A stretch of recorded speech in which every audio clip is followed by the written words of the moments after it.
त्याकडे असं बघितलं जात आहे की कुठेतरी महापौर पदासाठीची एकदम कट्टुकट अशी रस्सीखेच आकडा संख्याबळ पाहायला मिळते.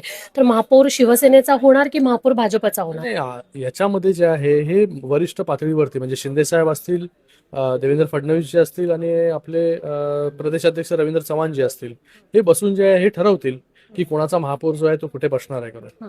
पण त्यासाठी मनसेला सोबत घ्यायची गरज पडली जेणेकरून संख्याबळ वाढेल आणि उद्या भाजपसोबत जेव्हा वाटाघाटी होतील तेव्हा शिवसेनेचा महापौरसाठी आपल्याकडे पुरेसं संख्याबळ असेल असा काही विचार यामागे? अगोदर बघा, शिवसेना आणि भारतीय जनता पार्टी सत्तेमध्ये होती विधानसभा म्हणजे राज्यामध्ये.